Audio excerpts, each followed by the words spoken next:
আজ জুমার খুতবায় সংক্ষিপ্ত সময়ে বক্তব্যের বিষয় হজ উমরা। হজ উমরা নিয়ে আমরা এক গুরুত্বপূর্ণ সংক্ষিপ্ত তথ্যবহুল বিবরণের চেষ্টা করব ইনশাআল্লাহুল আজিজ। সম্মানিত দিনী ভাই বোন, হজ একটি ফরজ বিধান। উমরা ফরজ নয়, করা ভালো। হজ ফরজ বিধান তা আল্লাহ তাআলা বলেছেন, রাসূল সাল্লাল্লাহু আলাইহি সাল্লাম বলেছেন। হজ শব্দের আবিধানিক অর্থ ইচ্ছা পোষণ করা। শরীয়তের পরিভাষায় নির্ধারিত সময়ে, নির্ধারিত নিয়মে, নির্ধারিত স্থানে এক বিশেষ ইবাদতের নাম হজ। নির্ধারিত সময়ে, নির্ধারিত নিয়মে, নির্ধারিত স্থানে এক বিশেষ ইবাদতের নাম হজ। উমরা শব্দের আবিধানিক অর্থ বস্তি এলাকার ইচ্ছা পোষণ করা। শরীয়তের পরিভাষায় অনির্ধারিত সময়ে, নির্ধারিত নিয়মে, নির্ধারিত স্থানে এক বিশেষ ইবাদতের নাম উমরা। অনির্ধারিত সময়ে, নির্ধারিত স্থানে এক নির্ধারিত নিয়মে এক বিশেষ ইবাদতের নাম উমরা। আল্লাহ তাআলা বলেন, ওয়ালিল্লাহি আলান নাসি হিজ্জুল বাইত মান ইসতাতা ইলাইহি সাবিলা। যার অর্থসহ শারীরিক সামর্থ্য ব্যবস্থাপনা রয়েছে, আল্লাহকে সন্তুষ্ট করার জন্য তার উপরে হজ জরুরি। আল্লাহ তাআলা আদেশ করেন, আতিম্মুল হজ্জ ওয়াল উমরাতা লিল্লাহ। তোমরা আল্লাহকে সন্তুষ্ট করার জন্য হজ উমরা পালন করো। আল্লাহ তাআলা বলেন, ওয়াআযিন ফিন নাসি বিল হজ্জি ইয়াতুকা রিজালা ওয়া আলা কুল্লি যামিরিন মিন কুল্লি ফাজ্জিন আমিক। মুহাম্মদ সাল্লাল্লাহু আলাইহি সাল্লাম, আপনি জনগণের মাঝে হজ ফরজের ঘোষণা দিয়ে দেন। তারা আপনার নিকটে পায়ে হেঁটে আসবে অথবা উট বা বাহনে চড়ে আসবে পৃথিবীর দুর্দান্ত বিভিন্ন প্রান্ত হতে। এইভাবে আল্লাহ তাআলা হজের ব্যাপারে আদেশ করেন। একবার বলেন পায়ে হেঁটে আপনার নিকটে আসবে, পরের বাক্যে আল্লাহ তাআলা বলেন উট বা বাহনে পৃথিবীর দূরদূরান্ত প্রান্ত হতে হজ করতে আসবে। আল্লাহ তাআলা বলেন, আল হজ্জ আশহুরুম মালুমাত। নির্ধারিত কয়েকটি মাসে হজ হয়। ফামান ফারাদা ফিহিন্নাল হজ্জা। যারা হজ করব বলে সিদ্ধান্ত নিয়ে নিল, ফালা রাফাথা ওয়ালা ফুসুকা ওয়ালা জিদালা। সেজন্য অশ্লীল কথা কর্মে জড়িয়ে না পড়ে, অপছন্দ কথা কর্মে জড়িয়ে না পড়ে। সেজন্য তর্ক বাক বিতণ্ডে জড়িয়ে না পড়ে। অত্র আয়াতে আল্লাহ তাআলা হজ ফরজের কথার সাথে সাথে বিশেষ সতর্কবাণী দিয়েছেন। সত্য যে এটাই ঠিক, যেহেতু একটি বড় কাজ লম্বা সময় ধরে হয়ে থাকে এবং যাতায়াত ব্যবস্থা অনেক ভারী কঠিন, যার কারণে ইচ্ছায় অনিচ্ছায় কিছুটা সমস্যা ঘটেই যায়। ঢাকা বিমানবন্দরে বিমানের কথা ছিল বিকাল 2টায়, সেই বিমানে আমরা উঠছি পরের দিন বিকাল 2টায়। স্বাভাবিক, মানুষ কিছু বলবেই, বলাই স্বাভাবিক, টিকে থাকা কঠিন। যেভাবে যা ছিল তা প্রায় টিকে নেই। হোটেল যেভাবে দেওয়ার কথা ছিল, গিয়ে দেখি টয়লেটে পানি উঠে আছে, একটাও মিল খায়নি। আরাফার মাঠে ঢোকারও জায়গা নেই, থাকারও জায়গা নেই। একটার পর একটা সমস্যা এসে দাঁড়ায়।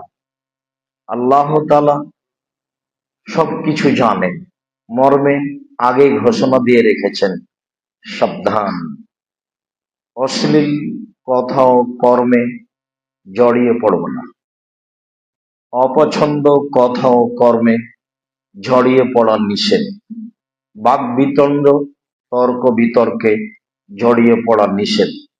কিছু যদি বলাই লাগে, কিছু যদি করাই লাগে, তাহলে দেশে ফিরে করতে হবে, বলতে হবে বা পরামর্শ দিতে হবে। ইচ্ছায় অনিচ্ছায় হয়েই যায়। আর প্রায় মানুষই রুজি হিসাবে গ্রহণ করেছে কাফেলা, হজ কাফেলাকে, যার কারণে এটা কিছু না কিছুটা ব্যক্তিগতভাবে ত্রুটি ঘটেই থাকে। আল্লাহ মাফ করো। সম্মানিত দিনী ভাই, হজ ফরজ বিধান। আব্দুল্লাহ ইবনে উমার বলেন, রাসূল সাল্লাল্লাহু আলাইহি সাল্লাম বলেছেন, বনিয়াল ইসলাম আলা খামসিন, ইসলাম 5টি জিনিসের উপরে নির্ভর করে। এক, এ বলে সাক্ষ্য দেওয়া যে আল্লাহ ছাড়া কোনো মাবুদ নাই, এ বলে সাক্ষ্য দেওয়া যে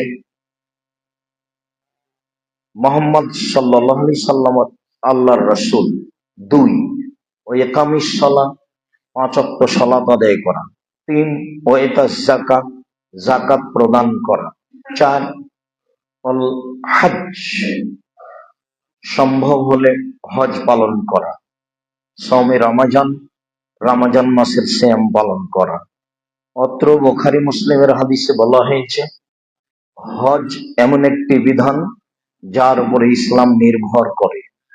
টাকা আছে, হজে যায়নি, তাহলে তার ইসলাম ভেঙে গেছে। সে একটা ফরজ বিধানকে উপেক্ষা করেছে। নারী পুরুষের একই হুকুম। আবু হুরায়রা রাদিয়াল্লাহু তাআলা আনহু বলেন, রাসূল সাল্লাল্লাহু আলাইহি সাল্লাম বললেন, ইয়া আইয়ুহান নাস কাদ ফুরিজা আলাইকুমুল হাজ্জু ফাহুজ্জু, পৃথিবীর জনগণ, তোমাদের উপরে হজ ফরজ করা হয়েছে, তোমরা হজ করো। আদেশ। একাধিক হাদিসে প্রমাণিত হয় যে হজ একটি ফরজ বিধান, যা মুসলিম নারী পুরুষকে পৃথিবীর বিভিন্ন প্রান্ত থেকে করতে হবে, করা জরুরি। শারীরিক পরিবেশ অনুকূলে হলে, আর্থিক অবস্থা অনুকূলে হলে, যাতায়াত ব্যবস্থা অনুকূলে থাকবে। এই ছেলে, ঘুমাচ্ছ কেন? একটু সরে বসো। সম্মানিত দিনী ভাই বোন, হজ একটি ফরজ বিধান, হজের ফজিলত। আবু হুরায়রা রাদিয়াল্লাহু তাআলা আনহু বলেন, রাসূল সাল্লাল্লাহু আলাইহি সাল্লাম বলেছেন, মান হাজ্জা ফালাম ইয়ারফুস ওয়ালাম ইয়াফসুক রাজাকা ইয়াউমিন ওয়ালাদাতহু উম্মুহু, কেউ যদি আল্লাহকে সন্তুষ্ট করার জন্য হজ করে, অশ্লীল কথা ও কর্মে লিপ্ত না হয়, সেটা পারিবারিক হোক বা অন্য মাধ্যমে হোক, অশ্লীল কথা ও কর্মে যদি লিপ্ত না হয় তাহলে, এবং অপছন্দ কথা ও কর্মে লিপ্ত না হয়, তাহলে সে ফিরে আসে সেই দিনের মতো হয়ে যেদিন তার মাতাকে জন্ম দিয়েছে, নিষ্পাপ হয়ে। কোনো একদিন বলছিলাম, মানুষ অসুস্থ হওয়ার পরেও যদি আলহামদুলিল্লাহ বলে, তাহলে লোকটি হয়ে যায় সেই দিনের মতো যেদিন তার মাতাকে জন্ম দিয়েছে, নিষ্পাপ হয়ে যায়। রাসূল সাল্লাল্লাহু আলাইহি ওয়াসাল্লাম একদিন বলছিলেন, সুন্দর করে ওযু করলো, পায়ে হেঁটে মসজিদে গেল, সালাতের পরে বসে বসে তাসবিহ তাহলিল জিকির আজকার করলো, লোকটি হয়ে গেল সেই দিনের মতো যেদিন তার মাতাকে জন্ম দিয়েছে, নিষ্পাপ হয়ে। আল্লাহকে সন্তুষ্ট করার আশায় মসজিদে যেতে হবে, সালাতের পরে কিছু না কিছু তাসবিহ তাহলিল জিকির আজকার করতে হবে, সালাম দিয়ে লাফ দিয়ে দাঁড়ালে মনে করতে হবে আমার ভেতরে মুনাফিকি বিরাজ করে। আসলে আমি আল্লাহকে সন্তুষ্ট করার জন্য ইবাদত করতে এসেছি, বিষয়টি এমন নয়। সম্মানিত দিনী ভাই বোন, আবু হুরায়রা রাদিয়াল্লাহু তাআলা আনহু বলেন, রাসূল সাল্লাল্লাহু আলাইহি সাল্লাম বলেছেন, আল উমরাতু ইলাল উমরাতি কাফফারাতুন লিমা বাইনাহুমা।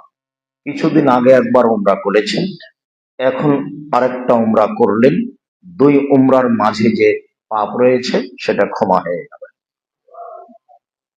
তারপরে তিনি বলেন, ওয়াল হাজ্জুল মাবরুর লাইসা লাহু জাযা ইল্লাল জান্নাহ। কবুল হজের বিনিময় জান্নাত ছাড়া আর কিছু নয়। কবুল হজের বিনিময় জান্নাত ছাড়া আর কিছু নয়। একটি কথা জরুরি ভাবে বলা থাকছে যে মনে রাখতে হবে, হজ একবার ফরজ, ওমরা করতে পারেন 7। তবে ওমরা করতে গিয়ে যে পয়সা খরচ হয়েছে সেই পয়সা অসহায় মানুষের কাছে দান করলে এর চেয়ে হাজারো গুণ বেশি নেকি হবে এবং বিষয়টি হবে শক্তিশালী। ভালো করে মনে রাখবেন, সালাত আদায় করে জান্নাত পাওয়া যায়, জান্নাত কিনা যায় না। হজ করে জান্নাত পাওয়া যায়, জান্নাত কিনা যায় না।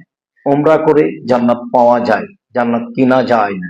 সালাত আদায় করে জান্নাত পাওয়া যায়, জান্নাত কিনা যায় না। সিয়াম পালন করে জান্নাত পাওয়া যায়, জান্নাত কিনা যায় না। তাসবিহ তাহলিল জিকির আজকার করে কোরআন তেলাওয়াত করে জান্নাত পাওয়া যায়, জান্নাত কিনা যায় না। জান্নাত কিনার একটাই মাধ্যম, সেটা হলো দান। এছাড়া বিকল্প কোনো পথ নেই। আর এটাই একটা ইবাদত যা এত শক্তিশালী, একটা থেকে আরেকটা ঘটাতে পারে। এটা আল্লাহ তার ভিতরে এটা দিয়ে দিয়েছেন। কেন? হয়তোবা এতে অসহায় মানুষের রুজি আছে। এখানে অন্যান্য ইবাদতে তো অসহায় মানুষের রুজি নেই। এখন আল্লাহ তাআলা তো অসহায় মানুষকে খেতে দিবেন, ব্যবস্থাটা করবেন, এইভাবে করে দিয়েছেন। যখন জিজ্ঞাসা করা হলো সবচেয়ে ভালো কাজ কোনটি মানুষের জীবনে, তখন উত্তরে বলছেন যে হাতি উত্তম পতাকরাও সালাম, দুস্থ গরিব মানুষকে খেতে দিবা, এটাই জীবনে সবচেয়ে ভালো কাজ। তারপরে সালাম দিবা, যাকে চিনো যাকে চিনো না। রাসূল সাল্লাল্লাহু আলাইহি সাল্লাম বললেন, এত দামি দামি ঘর জান্নাতে, যার বাহির থেকে ভিতর দেখা যায়, ভিতর থেকে বাহির দেখা যায়, কে পাবে? দুস্থ গরিবকে খেতে যায় যে, সে পাবে। মানে অনেক হাদিস এই বিষয়ে। সম্মানিত দিনী ভাই, কথাটা মনে রাখার জন্য অনুরোধ জানাচ্ছি। হ্যাঁ, একাধিকবার উমরা করতে পারে, এ কথাই ঠিক। উমরার মানে এই নয় যে সারা পরিবারে সেটা গিয়ে ফ্যাশন হয়ে যাবে এবং লাইফ চলবে তফে, ছবির তো কোনো শেষ নাই। আপনি ভুল বুঝিয়েন না, আল্লাহ আছে একজন যিনি আপনার কর্ম দেখেন। মৌলানা সাহেব জাহান নামে গেছে, ওকে দিয়ে উদ্বোধন হবে কেন? যখন তার কথা কর্ম থাকবে লোক দেখান। তো মৌলানা সাহেব তো সবচেয়ে দামি মানুষ, আল্লাহ রসুলের মুখের ভাষা। ওই যে ওই যে নবীদের উত্তরাধিকারী, ওর ধারে কাছে কেউ আছে? আলেম ওলামা কার উত্তরাধিকারী? নবীদের। অনেক উপরের ব্যাপার। তো বলছে ওকে দিয়ে উদ্বোধন হবে জাহান। হাদিস বুখারী মুসলিম। তো কর্ম যেন লোক দেখানো হয় না। অবশ্যই অসহায় মানুষের পাশে দাঁড়ানো অনেক ভালো ব্যাপার। যার কারণেই আমি বলে থাকি, উপার্জনের পথ 4টে। একটা দিনমজুরি, সন্ধ্যায় টাকা শেষ। আর একটা চাকরি, সাধারণত 25 দিনে টাকা শেষ হয়। আর একটা জমি চাষ, তা হয় সমান সমান, না হয় লস। আর আরেকটা ব্যবসা। তখন রাসূল সাল্লাল্লাহু আলাইহি ওয়াসাল্লাম বললেন, সত্যবাদী বিশ্বস্ত ব্যবসায়ীরা বিচারের মাঠে নবীগণের সাথে থাকবে। ইব্রাহিম আলাইহিস সালামের সাথে থাকার সুযোগ হবে। হোক না কেন আপনি বাদাম ব্যবসায়ী বা চকলেট ব্যবসায়ী, আপনি সত্য কিনা এটা নিজেকে বলবেন, তাহলে আপনার ধরা পড়ে গেছে যে আমি নবীদের সাথে থাকতে পারবো। কেন এটা? মনে রাখবেন, দিন মজুরি করে অসহায় মানুষের পাশে দাঁড়ানো যায় না সাধারণত। চাকরি করে অসহায় মানুষের পাশে দাঁড়ানো যায় না সাধারণত। জমি চাষ করে মানুষের পাশে দাঁড়ানো যায় না সাধারণত। দুনিয়াতে একটাই পথ যা দিয়ে মানুষ অসহায় মানুষের পাশে দাঁড়াতে পারে, তা হলো ব্যবসা। তাই রিস্ক নিয়ে ছোট থেকে ছোট, বড় থেকে বড় ব্যবসায় অংশগ্রহণ করবেন। পয়সা বেশি উপার্জনের আশায়। উসমান রাদিয়াল্লাহু তাআলা আনহু বলেন, জান্নাত কিনে যাব দুনিয়া থেকে, পাওয়ায় পেয়ে যাব, এটা কেন কিনে যাব। এবং ভিতরে একটা শক্তি থাকে, কেন আমাকে জান্নাত দিবা না, মানে দিবা কাকে? আমি তো লোক দেখানোর জন্য করিনি, আমি মানুষের পাশে দাঁড়াবো এই জন্য টাকা ইনকাম করছি। আর সুদ ঘুষ নিয়ে করিনি, জাতিকে ফাঁকি দেওয়ার জন্য করি। আমাকে জান্নাত দিতেই হবে, দিবা না মানে আমার জন্য তো জান্নাত তৈরি করা। ভিতরে যেন দৃঢ়তা কাজ করে। সম্মানিত দিন ভাই, আব্দুল্লাহ ইবনে মাসউদ রাদিয়াল্লাহু তাআলা আনহু বলেন, রাসূল সাল্লাল্লাহু আলাইহি সাল্লাম বলেন, তাবিউ বাইনাল হজ্জ ওয়াল উমরা ফাইন্নাহুমা ইয়ানফিয়ানাল ফাকরা ওয়াল যুলমা। পৃথিবীর মানুষ হজ উমরা করো, দুটাই, হজ উমরা করো, তাহলে কি হবে? দারিদ্রতা দূর হবে। অবাক কথা, পাপ মুছে যাবে, এমন ভাবে মুছে যাবে, কামারের ভাটিতে, কর্মকারের ভাটিতে হাপরে লোহা স্বর্ণ চাঁদি দিলে এক সময় আগুনে লাল গরম হয়ে ময়লাগুলো ঝরে যায়। যেমন লোহার, স্বর্ণের, চাঁদি কামারের ভাটিতে হাপরে ময়লাগুলো ঝরে যায়, যেমন হজ উমরা মানুষের পাপকে ঝরিয়ে দিতে পারে তেমন। এ কথা মোহাম্মদ সাল্লাল্লাহু আলাইহি ওয়াসাল্লাম বলেন।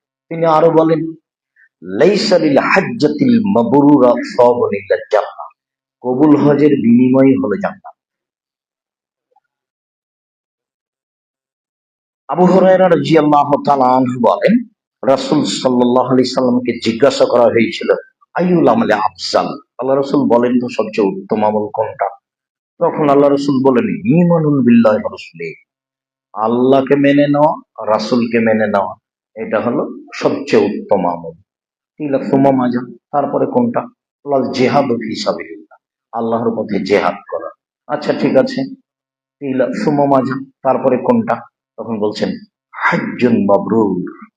কবুল হজ হলো আমলের জগতের তৃতীয় নাম্বারের আমল। এক নম্বরে ঈমান, ওটা ছাড়া তো কোনো পথই নেই।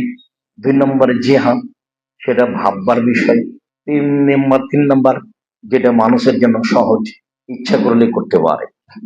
আবু হুরায়রা রাদিয়াল্লাহু তাআলা আনহু বলেন, আব্দুল্লাহ ইবনে আমর রাদিয়াল্লাহু তাআলা বলেন, অন্য এক বরণ আমর ইবনে আস রাদিয়াল্লাহু তাআলা আনহু বলেন, রাসূল সাল্লাল্লাহু আলাইহি ওয়াসাল্লাম বলেছেন, আল হাজ্জু ইহদুমু মা কানা কাবলাহু। হজ অতীতের সব পাপকে মুছে দেয়। অবশ্যই হজ ফরজ বিধান, অবশ্যই হজ মানুষের জন্য একটি গুরুত্বপূর্ণ ইবাদত, যা অতীতের পাপ মুছে যায়, হয়ে যায় সেই দিনের মতো যেদিন তার মাতাকে জন্ম দিয়েছে, নিষ্পাপ হয়ে যায়। ধারাবাহিক আমরা একটু আগাতে থাকি কিছুক্ষণ ফজিলতে। খাল্লাদ ইবনে সায়েব তার পিতা থেকে বর্ণনা করেন, রাসূল সাল্লাল্লাহু আলাইহি সাল্লাম বললেন, আতানি জিবরাইল, জিবরাইল আমার কাছে আসলেন, ও আমারানি, আমাকে বললেন যে আন আমরা সাহাবী, আমি আমার সঙ্গী সাথীকে বলে দিব, আন ইয়ারফা ওয়াসাতাহুম বিল ইহরাম ওয়াত তালবিয়া, তারা খুব উঁচু কণ্ঠে এহরাম বাঁধবে এবং তালবিয়া পড়বে। মহিলারাও স্বাভাবিক কণ্ঠে পড়বে, পুরুষেরা উঁচু কণ্ঠে পড়বে। ইবাদতের জগতে একটা ইবাদত, সেটা এইটা, জোরে বলবে এহরাম বাঁধা থেকে শুরু করে। অবশ্যই এহরাম যেন ঢাকা হাজি ক্যাম্পে না বাঁধে। নির্ধারিত স্থানে এহরাম না বাঁধলে তাকে কাফফারা দিতে হবে, যা হজের ফরজ বা ওয়াজিব বিধান। এখানে কাপড় পরতে পারে। এহরাম বাঁধা মানে চিৎকার করে বলা, লাব্বাইক উমরাতান, আমি উমরার জন্য উপস্থিত, এর নাম হলো এহরাম বাঁধা। কোনো ব্যাগে কিছু বাঁধা নয়, বোঝা টোঝা বাঁধা নয়।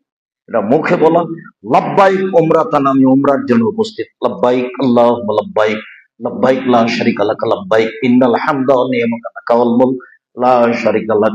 তোমার দরবারে উপস্থিত, আমি তোমার দরবারে উপস্থিত, প্রশংসা তোমার, অনুগ্রহ তোমার, রাজত্ব তোমার, কোনো শরীক নাই তোমার। যে যা পারে মাঠ ঘাট ফাটিয়ে দিবে একবারে।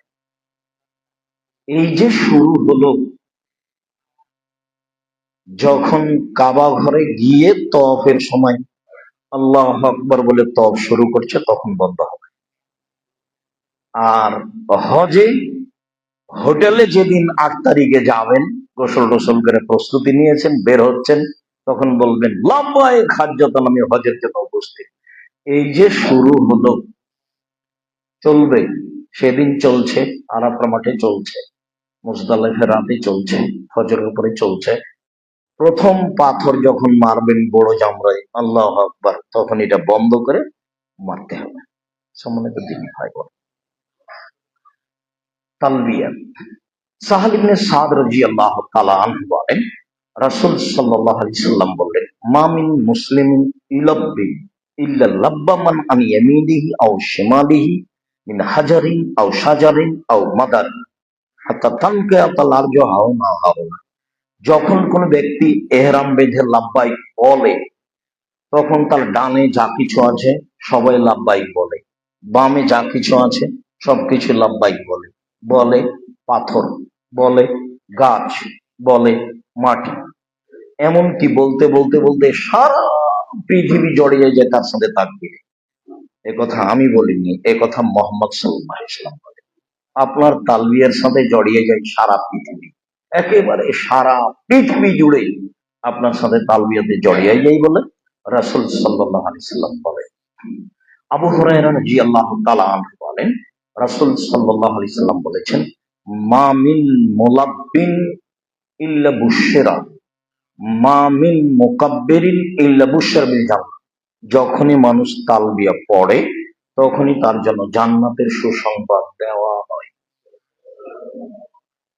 আবু হুরায়রা রাদিয়াল্লাহু তাআলা আনহু বলেন, রাসূল সাল্লাল্লাহু আলাইহি সাল্লাম বলেছেন, মা মিন মুলাব্বিন ইল্লা আবাতি শামসু বিজুনুবিহি। যখন কোনো ব্যক্তি তালবিয়া পড়ে, সেই দিন সূর্য তার পাপগুলিকে নিয়ে ডুবে যায়, তার পাপ রেখে ডুবে না। আবু বকর সিদ্দিক রাদিয়াল্লাহু তাআলা আনহু বলেন, সুইলান নবী সাল্লাল্লাহু আলাইহি সাল্লাম আইয়ুল হজ্জ আফজাল। রাসূলকে জিজ্ঞাসা করা হয়েছিল সবচেয়ে উত্তম হজ কোনটি? তখন রাসূল সাল্লাল্লাহু আলাইহি ওয়াসাল্লাম উত্তরে বলেছিলেন, আল হাজ্জু ওয়াস সাজ্জু। যেখানে বেশি তালবিয়া আছে সেটাই উত্তম হজ, যেখানে বেশি কুরবানি আছে সেটাই উত্তম হজ। বাড়িতেও কুরবানি বেশি করবেন, সেখানেও বেশি করবেন। রমজানের শেষের দশকের চেয়ে যুলহিজ্জার প্রথম দশক বেশি দামি কেন? রমজানের শেষ দশকে তো লাইলাতুল কাদর আছে, এরপরও যুলহিজ্জার প্রথম দশক উত্তম কেন? তার এক নম্বর কারণ হচ্ছে এতে হজ আছে, দুই নম্বর কারণ হচ্ছে এতে আরাফা আছে, তিন নম্বর কারণ হচ্ছে এতে কুরবানি আছে। কুরবানি কিন্তু অনেক বড় নেকির কাজ, যার কারণে স্বার্থ ছাড়াই কুরবানি দিবেন। যে যাই বলুক, মাঠ ঘাট কাদা করে দে, কে বলছে 7 ভাগে চলবে না, এই সে কানে নিয়ে আসবেন না। টাকা আছে বড় কুরবানি করেন, কম আছে ছোট করেন, যেভাবে সহজ হয় 8-10টা 50টা করেন, গরিব মানুষ খাক। রাসূল সাল্লাল্লাহু আলাইহি সাল্লাম সেদিন কুরবানি করেছিলেন 100টি গরু, 63টি গরু তিনি নিজে হাতে করেছিলেন। তারপর বললেন যে, আলী এগুলো তুমি করো, আর গোস্ত মানুষকে দিয়ে দাও। সম্মানিত দিন ভাই বোন, বলছিলাম রাসূল সাল্লাল্লাহু আলাইহি ওয়াসাল্লাম এই কথা বললেন। তিনি বললেন যে, আমাকে জিবরাইল বলছে আপনি আপনার উম্মতকে জোরে তালবিয়া পড়তে বলেন, ফাইন্নাহা শিয়ারুল হজ্জে। তালবিয়া হচ্ছে হজের প্রতীক। আমি যে হজ করতে এসেছি এটা তার প্রমাণ। মুখ বন্ধ করবেন। মুআল্লিম যা করেছে করেছে, ও আপনাকে হোটেল দেয়নি, সমস্যা ঘটেছে। আরে আব্দুল রাজ্জাক, আপনি বলছেন বউ কোথায় থাকবে আর আমি কোথায় থাকবো, এটাই ঠিক ঠিকানা নাই, তালবিয়া পড়বো কি দিয়ে? এরপরে আপনাকে অনুরোধ, আপনি ফিরে আসবেন না। আমারও একাধিকবার অভিজ্ঞতা আছে, আমিও দেখেছি মুআল্লিমের চোখের পানি ঝরছে, আর কিছু মানুষ তাকে বলছে তোকে দেখে নিব, কয় মিনিট লাগবে তোকে এখান থেকে উঠিয়ে নিতে রে। এসব অনেক ভাষা, যে দুঃখিত, আমি এসব কিছু বলতে রাজি না। তো সমস্যা হয়, সব দিক দেখছেন না, কিভাবে আল্লাহ বলছেন, কিভাবে রাসূল বলছেন। আপনি অন্তত তাকদীরের উপরে ভরসা করেন। যারা খুব আদর করে, জামায় আদরে রাখে, তাদের সাথে যান, তাহলেই তো হলো। 50, 30, 40 হাজার টাকা দিবেন, ওই যে হোটেলে পাশে রেখে দিবে, বউ সাথ থাকবে, আপনিও থাকবেন, ওই যে মিনার পাশে একটা হোটেল দিবে সরকারি ভাবে, যেভাবে থাকে, আল্লাহ আলাম, আমি সেদিকে যাই। সম্মানিত তিনি ভাই বোন, রাসূল সাল্লাল্লাহু আলাইহি সাল্লাম পরের অংশে বলছেন, তো চলেন, তো হজ করতে গিয়ে যতগুলি কাজ আছে ইবাদতের জন্য, তার মধ্যে তওয়াফের চেয়ে কোনো দামি কাজ নেই। এমনকি কাবা ঘরে হজ করার, সালাত আদায় করার চেয়েও বেশি। যতক্ষণ আছেন হারামে, শক্তি যতক্ষণ কুলাই, ততক্ষণ পর্যন্ত তওয়াফ করতে থাকবেন। রাসূল সাল্লাল্লাহু আলাইহি ওয়াসাল্লাম বলেন, আব্দুল্লাহ ইবনে উমর বলছেন যে, ওবায়দ বলছেন যে আব্দুল্লাহ ইবনে উমর রুকনে এমানান, দুই রুকনের ওখানে খুব বেশি ভিড় করে। মারাইতু আহাদান মিন আসহাবি রাসূলিল্লাহি ইয়াজমু আলাইহি, আমি অন্য কোন সাহাবীকে অত ভিড় করতে দেখিনি। তখন আব্দুল্লাহ ইবনে উমর বলছেন, শোনেন, ইন আফা, আমি যদি ভিড় করে থাকি, সামিত রাসূলুল্লাহ সাল্লাল্লাহু আলাইহি ওয়াসাল্লাম ইয়াকুল, আমি রাসূলকে বলতে শুনেছি, এই জন্য ভিড় করি। কি? তিনি বলছেন, ইন্না মাসাহুমা কাফফারাতুল লিল খাতায়া, যদি আমি পাথর স্পর্শ করতে পারি আর রুকনে ইয়ামান স্পর্শ করতে পারি, তাহলে আমার সব পাপ মুছে গেছে। তওয়াব ছাড়া তো আপনি এই কাজে যেতে পারবেন না। তারপরে এক সে কালো পাথরে যে হাত দেওয়া যাবে না, পরে আসছে, একটু পরে না যাক, আল্লাহ আকবার, এই তো হলো। তারপর ওখানে চেষ্টা করবেন স্পর্শ করা, যদি না হয় তো না হলো, আল্লাহ রাসূল এভাবে বললেন। তারপর তিনি বললেন যে, মান তাফা বিহাদাল বাই উসবুআন ফাসাহু, কেউ যদি 7 চক্কর দেয়, সেটাকে গুনে রাখে, তাহলে কাঈদুল রাকাবাতিন, নেকি হবে একটা গোলাম আজাদের সমান। যেহেতু আমাদের দেশে গোলাম নাই, তাই আমরা বুঝি না। গোলাম আজাদের নেকি হলো, আল্লাহর নবী বলছেন, বুখারী মুসলিমের হাদিস, কেউ যদি গোলাম আজাদ করে, তাহলে তার চোখের বিনিময়ে তার চোখ জাহান্নাম থেকে মুক্ত, তার হাতের বিনিময়ে, গোলামের হাতের বিনিময়ে তার হাত জাহান্নাম থেকে মুক্ত, গোলামের পায়ের বিনিময়ে তার পা জাহান্নাম থেকে মুক্ত, তার পুরো অঙ্গ জাহান্নাম থেকে মুক্ত, যে যে অঙ্গ ওই গোলামের আছে।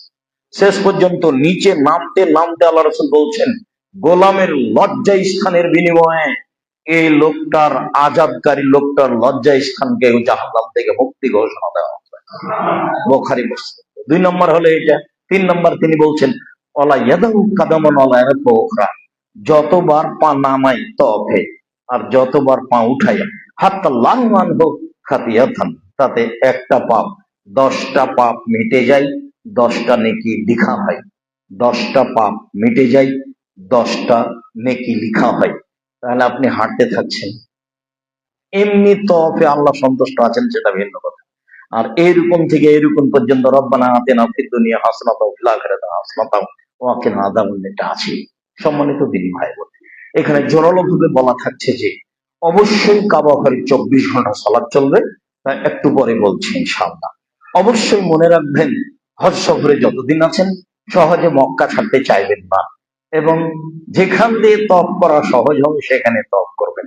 এখন তো আমরা সরকারের কাছে জিম্মি, ওটা সরকার নাই, যারা লিজ নিয়েছে তারা, সরকার তাকে বলে দিয়েছে, টেন্ডার যে নিয়েছে তাকে, একটু 19-20 হলে সামনে বার তোকে দেবো না। ভিতরে 40% জায়গা ফাঁকা আছে, কিন্তু আপনাকে ঢুকতে দিবে না। কেন? হইচই যেন না হয়, সমস্যা যেন না হয়। যদি হয় তাহলে তো টেন্ডার পাবে না। ঘটনা হয়েছে এইখানে, যার কারণে আমরা ইচ্ছা থাকলেও আমরাও পারি না, তারাও পারে না, আল্লাহ সহজ করে। সম্মানিত দিনী ভাই বোন, তো এরপরে রাসূল সাল্লাল্লাহু আলাইহি ওয়াসাল্লাম বলেন, কালো পাথর। আব্দুল্লাহ ইবনে আব্বাস রাদিয়াল্লাহু তাআলা আনহু বলেন, লা ইয়াবআসানাহুল্লাহু তাআলা ইয়াউমাল কিয়ামাল হাজরুল আসওয়াদ, বিচারের মাঠে আল্লাহ হাজরে আসওয়াদকে নিয়ে আসবেন। ওয়ালাহু আইনান ইয়াবসুরু বিহিমা, কালো পাথরের 2টা চক্ষু থাকবে, মানুষকে দেখতে পাবে। ওয়ালাহু লিসান ইয়ানতাকু বিহি, কালো পাথরের একটা জিহ্বা থাকবে, কথা বলতে পারবে। ওয়া ইয়াশহাদু আলা মান ইসতালাকা বিহাক্কিন, আর তার পক্ষে কথা বলবে যে বৈধ পয়সা দিয়ে হজ করেছে। এই জন্য মানুষ বাপের জমি বিক্রি করে হজ করে, হিসাবটা ঠিক আছে। নিজে যেগুলো পয়সা উপার্জন করেছে তাতে তার আস্থা হয় না। আমি দেখি যে এটা ঠিকই আছে হিসাব। বাপ দাদার যে জমি আছে সেগুলো বিক্রি করে হজ করতে যায়, ঠিকই আছে হিসাব। কেননা পয়সা বৈধ হলে কালো পাথর আমার পক্ষে কথা বলবে। রাসূল সাল্লাল্লাহু আলাইহি ওয়াসাল্লাম বলেছেন, কালো পাথর রাসূল সাল্লাল্লাহু আলাইহি ওয়াসাল্লাম বলেন, আনজালাল্লাহু তাআলা আল হাজারুল আসওয়াদ ওয়া হাসাদ মিনাল লাবানে। যেদিন আল্লাহ তাআলা কালো পাথরকে দুনিয়াতে নামান, সেদিন ছিল দুধের চেয়ে সাদা। ফাসাওয়াদাতু খাতায়া বানি আদম, আদম সন্তানের পাপ তাকে কালো করে দিচ্ছে, তোর নাম পড়ে গেছে কালো পাথর। হাদিস শরীফ। সম্মানিত দিন ভাই বোন, বলছিলাম আরাফার মাঠ। আয়েশা রাদিয়াল্লাহু তাআলা আনহা বলেন, মা মিন ইয়াউমিন ইকসরা ইতাকা মিনান নারে আবদান মিন ইয়াউমি আরাফা। আরাফার দিন মানুষকে যত জান্নাত ঘোষণা করা হয়, জাহান্নাম মুক্তি দেওয়া হয়, এরকম কোন দিন পৃথিবীতে নেই। ইয়ানজুলু রাব্বুনা তাআলা ইলা সামাই দুনিয়া, প্রথম আকাশে আল্লাহ তাআলা নেমে আসেন। নেমে এসে বলেন, উনজুরু ইলা ইবাদি, জিবরাইল মিকাইল দেখো দেখো দেখো, এরা আমার দাস দাসী। কি বলে তারা? এলোমেলো চলে ধুলাবালি মেখে। কি বলে তারা? এলোমেলো চুলে ধুলাবালি মেখে। ইশহাদু, তোমরা সাক্ষী থাকো, ফাইনি গাফারতু লাহুম যুরবাহুম, আমি তাদের সব পাপ ক্ষমা করে দিলাম। জিবরাইল মিকাইল শোনো, দেখো তারা আমার দাস দাসী। কি বলে তারা? এলোমেলো চুলে ধুলাবালি মেখে। ওই এসি রুমে আরাফার মাঠে থাকার জন্য, না হলে ফাঁকা জায়গা থেকে বসে তাসবিহ তাহলিল জিকির আজকার করেন, কান্নাকাটি করেন। ব্যতিক্রম সময় হলো আরাফার মাঠ। জমজমের পানি। রাসূল সাল্লাল্লাহু আলাইহি সাল্লাম বলছেন, মাউ জমজম লিমা শুরিবা লাহু, জমজমের পানি যে উদ্দেশ্যে পান করা হবে সেটাই পূর্ণ হবে। জাবির রাদিয়াল্লাহু তাআলা আনহু বলেন, রাসূল সাল্লাল্লাহু আলাইহি সাল্লাম বলেছেন, আফজাল মাইন আলা ওয়াজহিল আরজি মাউ জমজম, মাটির উপরে যত পানি আছে তার উত্তম পানি হচ্ছে জমজমের পানি। ফিহে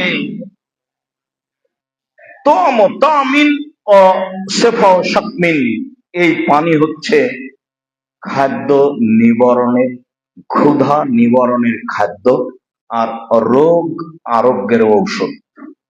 জমজমের পানি হচ্ছে ক্ষুধা নিবারণের খাদ্য আর রোগ নিরাময়ের ঔষধ। একথা বলেন। একথা বললেন যাবে। আবু জার গিফারি, কতদিন থেকে মক্কায় আছো? 30 দিন থেকে আছি।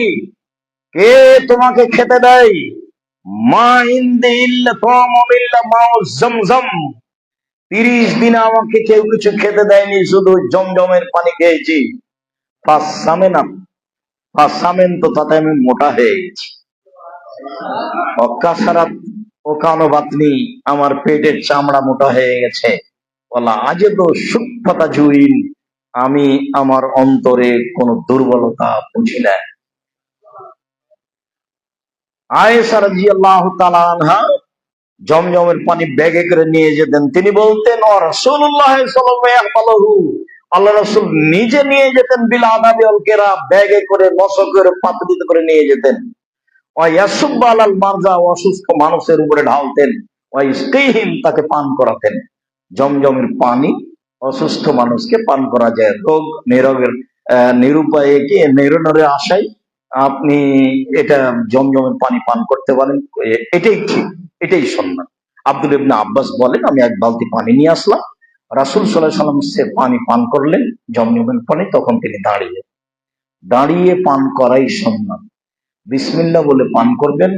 জমজমের পানি পান করার যে দোয়া রয়েছে তার বর্ণনা ঠিক নয়। মর্মে বিসমিল্লাহ বলে কেবলা মুখে দাঁড়িয়ে পান করবেন। আংশ তপ করা, একটা সাই করা, এ হলো রুকুন। হজের রুকুন হলো 4টি।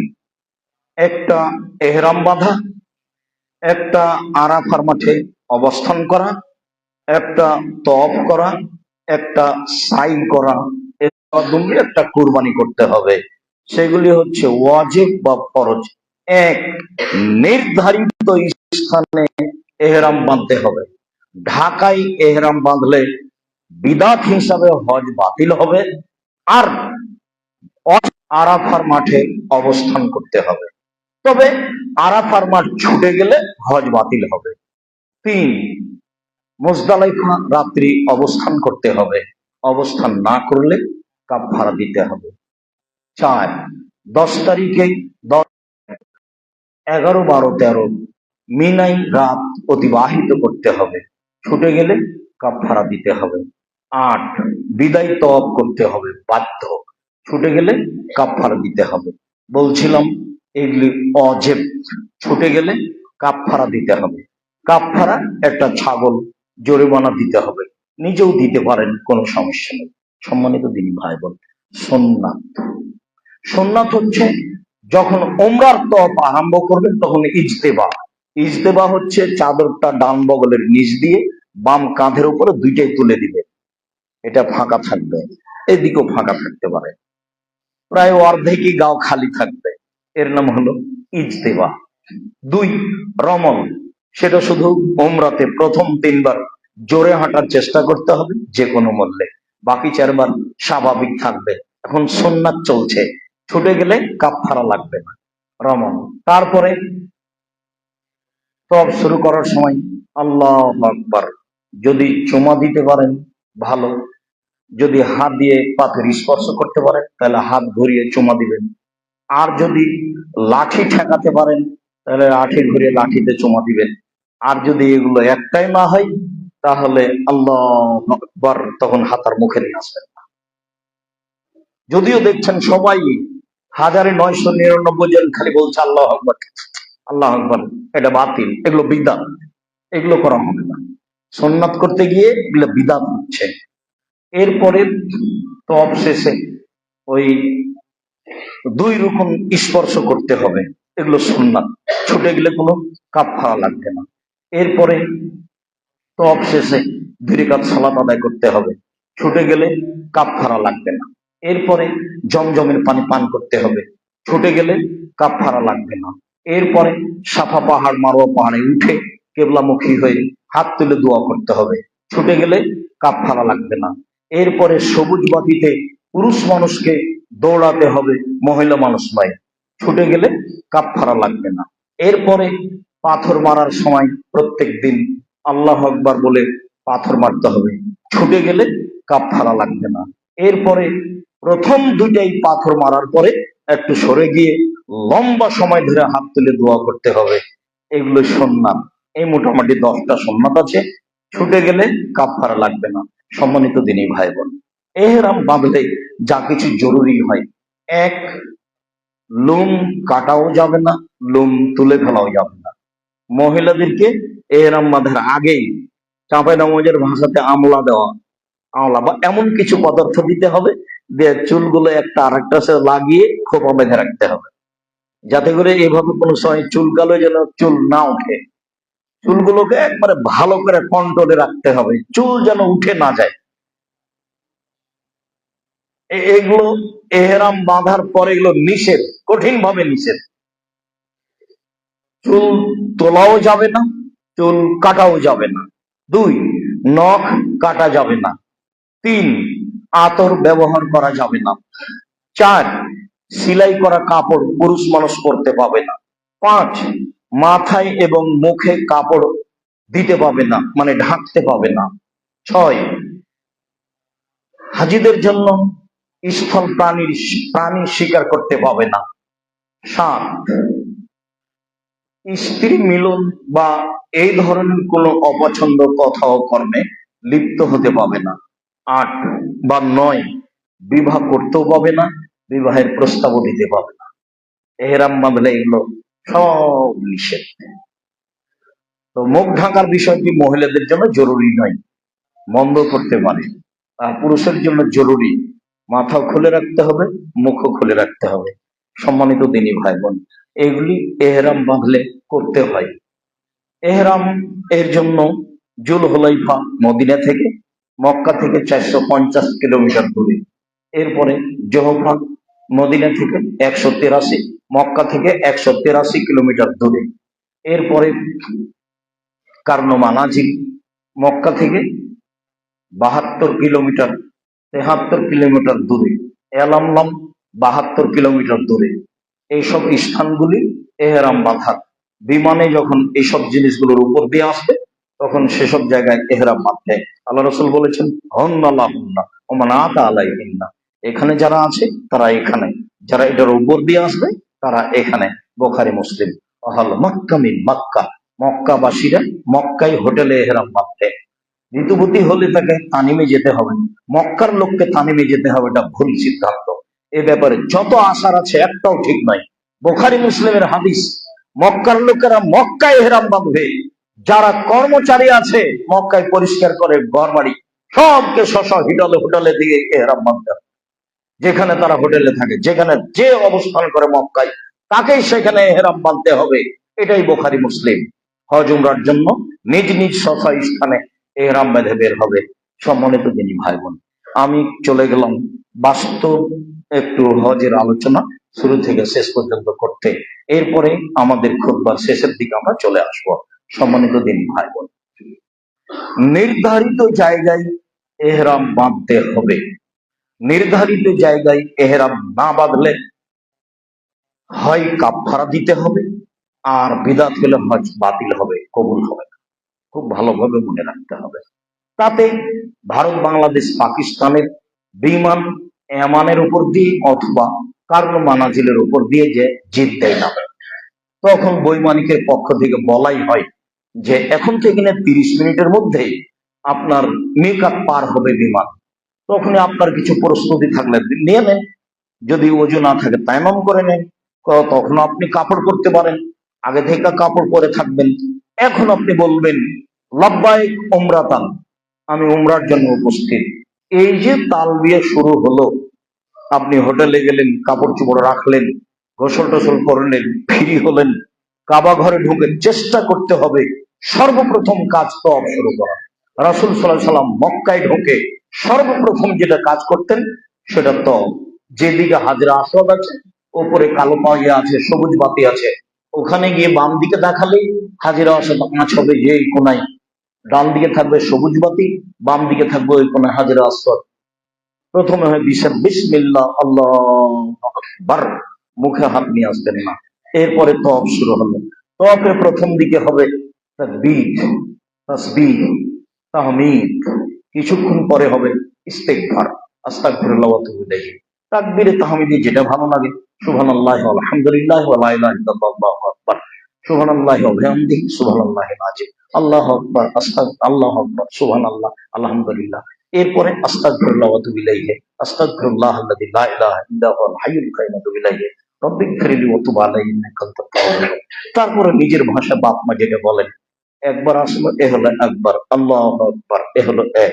7 বার যখন হবে তখন হলো আপনার 7 বার। তবে খুব খেয়াল করে থাকতে হবে রুকনে ইয়ামানি থেকে হাজরা আসওয়াদ পর্যন্ত রব্বানা আতিনা ফিদ দুনিয়া হাসানাতাও ওয়া ফিল আখিরাতি হাসানাতাও ওয়া কিনা আযাবান নার। 7 বার যখন হয়ে গেল তখন আপনি 2 রাকাত সালাত আদায় করবেন। প্রথম রাকাতে হবে সূরা কাফিরুন, আর দ্বিতীয় রাকাতে হবে সূরা ইখলাস। এই হলো আপনার তওয়াফ। এরপরে আপনি সাই যাবেন। সাই করতে ওটা আল্লাহর আদেশ। যখন আপনি সাফা পাহাড়ে উঠলেন, উঠার সময় বলবেন লা ইলাহা ইল্লাল্লাহু ওয়াহদাহু লা শারীকা লাহু লাহুল মুলকু ওয়া লাহুল হামদু ওয়া হুয়া আলা কুল্লি শাইইন কাদির। আরো একটু আছে, কেবলামুখী হয়ে হাত তুলে দোয়া করবেন আপনার ইচ্ছা মতো। পুলিশও করতে দেয় না, আপনার যেভাবে কুলাই। তারপর আপনি চলে যাবেন মারওয়ার দিকে। মারওয়াতে উঠার সময় আপনি লম্বা সময় ধরে কেবলামুখী হাত তুলে দোয়া করবেন, আবার আসবেন, আবার দোয়া করবেন, আবার যাবেন, আবার দোয়া করবেন, আবার আসবেন, আবার দোয়া করবেন। দেখবেন 3-6 বার হাত তুলে দোয়া করা হচ্ছে। এবার যখন মারোতে চলে গেলেন তখন শেষে হয়ে গেল। এই হলো সাই, ও হলো তওয়াফ, এ হলো সাই। এখন মাথা নেড়ে করবেন বা ছোট করবেন, দুটাই জায়েজ। তবে নেড়ে করবে যারা, তাদের প্রতি আল্লাহ রাসূল 3 বার ক্ষমা চেয়েছেন তাদের জন্য। আর চতুর্থবারে বলেছেন যে যারা ছোট করবে তাদের প্রতিও আল্লাহর দয়া হোক, আমি তাদের জন্য ক্ষমা চাচ্ছি। এ হলো উমরা। হজ, হোটেল থেকে 8 তারিখে সকালে যখন বের হবেন তখন ফজরের সালাতের পরে রাতে ওরা নিয়ে যেতে চাইবে। আমি এর মধ্যে কাহিনী বললাম না, কি ঘটে সেগুলি। আমাকে যখন চাপ দিয়ে বলছে তখন আমি তো আপনার জিম্মেদারিতে নেই, আমি কিভাবে যাব সেটা আমার ব্যাপার, আপনাকে চিন্তা করতে হবে না। আমি যেহেতু একাই থাকি, আরো মানুষ সকালে থাকে, ফজরের সালাতের পরে হোটেল ত্যাগ করতে হবে। মিনায় যাবেন, মিনায় গিয়ে জোহর স্বস্থানে কসর, আসর স্বস্থানে কসর, মাগরিব স্বস্থানে সলাৎ, এশা স্বস্থানে কসর, ফজর স্বস্থানে সলাৎ। ফজরের সালাতের পরে সূর্য উঠলে বা ফজরের সালাতের পরে আপনি আরাফার মাঠে যাবে। ও কিন্তু রাতে নিয়ে যাওয়ার চেষ্টা করবে। আপনি চেষ্টা করবেন, প্রয়োজনে হেঁটে যাবো পায়ে। হারিয়ে যাব কি? হারিয়ে গেলে যা হারিয়ে যাবে স্ত্রী ছেলে মেয়ে, কথা ঠিক, পাওয়া যাবে এ কথাও ঠিক। কাজে দুশ্চিন্তা ভোগ করতে হবে না, প্রয়োজনে পায়ে হেঁটে যাও। আরাফার মাঠে গেলেন, আরাফার মাঠে কোনো সলাৎ নেই, বিশেষ দোয়া। রাসূল সাল্লাল্লাহু আলাইহি সাল্লাম বলছেন, খায়রুদ দুআয়ে দুআয়ামে আরাফা ও খায়রু মা কুলতা ওয়া নবী মিন কাবলি। সবচেয়ে উত্তম দোয়া হচ্ছে আরাফার দিনের দোয়া। সবচেয়ে উত্তম দোয়া যা আমি বলেছি, সবচেয়ে উত্তম দোয়া আমার পুরো সকল নবীগণ বলেছেন, লা ইলাহা ইল্লাল্লাহু ওয়াহদাহু লা শারীকা লাহু লাহুল মুলকু ওয়া লাহুল হামদু ওয়া হুয়া আলা কুল্লি শাইইন কাদির। বুকে বুকে মুখের ফেনা তুলে দিবেন। এরপরে সময় হয়ে আসছে জোহর আসর একসাথে। জোহর 2 রাকাত, আসর 2 রাকাত বাধ্য পড়তেই হবে। চাঁপাই নবমীর ভাষাতে আরাফার মাঠে জোহর আসর একসাথে হবে কসর। আপনাকে তো পড়তে হবে, আপনার বাপকে পড়তে হবে। 95% জন লোক হচ্ছে মাঝহাব মানা, তারা ধর্মের 5 পয়সা দাম দেয় না। তারা মোহাম্মদ সাল্লাল্লাহু আলাইহি ওয়াসাল্লামের দাম দেয়, কথা ঠিক নয়। জোর করে চুমা দিলে আহলে হাদিস হওয়া যায় না, আল্লাহ রাসূলকে ভালোবাসা যায় না। 14 বার এভাবে সালাম করলে আল্লাহ রাসূলকে ভালোবাসা যায় না। রাসূল সাল্লাল্লাহু আলাইহি ওয়াসাল্লামের পদ্ধতি রাসূল সাল্লাল্লাহু আলাইহি ওয়াসাল্লামকে ভালোবাসা যায়। আরাফার মাঠে জোহর 2 রাকাত, আসর 2 রাকাত একসাথে হবে, এটাই ঠিক। মধ্যে কোনো সুন্নাত হবে না, এটাই ঠিক। সলাতের পরে হাত তুলে দোয়া চলবে এককভাবে। এই যে দোয়া শুরু হলো, কান্নাকাটি দিন যত যাবে ক্ষমা তত চাওয়া বেশি হবে, চোখের পানি তত বেশি হবে। আজকেই ক্ষমা নিতে হবে। আরাফার মাঠ পার হতে দেবো না ক্ষমা ছাড়া। কি করবে তুমি করো, তোমার জন্য এসেছি, তোমাকে সন্তুষ্ট করার জন্য। আমি পাপ সহ যেতে রাজি নই। তোমাকে তো আমি চিনি, তুমি তো লাশারি, তুমি তো গাফফার, তুমি তো রহমান। তোমাকে দিনের মতো চিনি। রাতকে যেমন রাত বলি, দিন বলি না। দিনকে যেমন দিন বলি, রাত বলি না। এইটাই যেমন বিশ্বাস রাখি, লাশারিক তুমি তোমার পরিসরের শ্রমিক না, এটা বিশ্বাস করি। গাফফার তুমি সবাইকে ক্ষমা করতে পারো, এটা বিশ্বাস করি। অতএব ক্ষমা করতে হবে আমাকে। আমি পাপ সহ যেতে রাজি নই। আমাকে তো ক্ষমা করতে হবে, আমার বাপ মাকে ক্ষমা করতে হবে, আমার অতীতে যারা চলে গেছে সবকে ক্ষমা করতে হবে, আমার ছেলে মেয়েকে কবুল করতে হবে। আজকে এমন দিন যেটা পৃথিবীতে আবার যেদিন আসবে সেদিন তা ছাড়া আর কোনো দিন নেই। এর নাম আরাফার দিন। ক্ষমা ছাড়া আমি আরাফার মাঠ থেকে যেতে রাজি নই। শক্তভাবে জানাতে হবে, সূর্য ডুবে এলে আরাফার মাঠ ত্যাগ করতে হবে। মুজদালিফা পায়ে হেঁটে যাবেন, বিস্তারিত লম্বার কথা নেই, সময় নেই। পায়ে হেঁটে যাবেন আরাফা থেকে মুজদালিফা। মুজদালিফা গিয়ে রাতে থাকবেন সেখানে। মাগরিব এশা সালাত আদায় করবেন, বিতির পড়তে হবে না, সুন্নাত পড়তে হবে না। মাগরিব 3 রাকাত, এশা 2 রাকাত পড়ে একটু ঘুমিয়ে যান। ফজরের টাইম, প্রথম টাইমে উঠে ফজর সালাত আদায় করবেন। গিয়ে হাঁটতে থাকবেন, দেখেন মুখের উপরে পড়ে লাল রাস্তা যখন শেষ হবে তখনই মাশারে হারাম নামে মসজিদ আছে। ওখানে গিয়ে হাত তুলে লম্বা জিকির আজকার তাসবিহ তাহলিল ক্ষমা চাইবেন। এরপরে পায়ে হেঁটে যাবেন পাথর মারতে। লাব্বাইক চলছে, লাব্বাইক কিন্তু শুরু হয়েছে আরাফার 8 তারিখ সকালে। সব সময় একই রকম লাব্বাইক চলবে, চলতি আছে, পায়ে হাঁটছেন। এবার যেতে যেতে যখন আপনি পাথর মারার জন্য উঠছেন, তখন আপনার ডান দিকে থাকবে মিনা আর বাম দিকে থাকবে কাবা ঘর পাথর মারার সময়। তাহলে বাম দিক দিয়ে উঠবেন, ডান দিক দিয়ে নয়। বাম দিক দিয়ে উঠলে সুন্নাত হবে। মারার সময় তখন বাম দিকে হবে কাবা ঘর আর ডান দিকে হবে মিনা। আল্লাহু আকবার বলে ওখানে শয়তান বসে নেই, জোর করে মারতে হবে না, স্বাভাবিক। মুজদালিফায় পাথর নিয়ে নিলেন, আর কোনো জায়গাতে পাথর নিলেন সেখানেই পাথর দিতে হবে তা নয়। এরপরে 7টা পাথর মারার পরে চেষ্টাই থাকবেন কুরবানি করা। যদি আত্মীয় স্বজন ছেলে মেয়ে কেউ থাকে ওই দেশে, তাকে কুরবানি করতে বলবেন, সবচেয়ে ভালো হবে। না পারলে সরকারি ভাবে দিয়ে দিবেন। তারপরে করবেন মাথা নেড়ে, তারপরে তব, তারপরে সাই, তারপরে মিনাই ফিরে যেতে হবে। 10 তারিখের 5টি কাজ। 10 তারিখের 1 নম্বর কাজ পাথর মারতে হবে।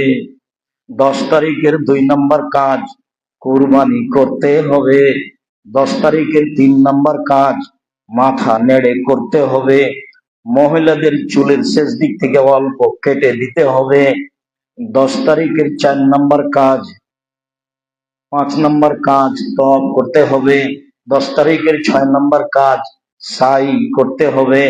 10 তারিখের 7 নম্বর কাজ, মিনায় ফিরে আসতে হবে। দুর্ঘটনায় হারামে থাকতে পারেন, তাছাড়া রাতে মিনায় ফিরে যেতে হবে।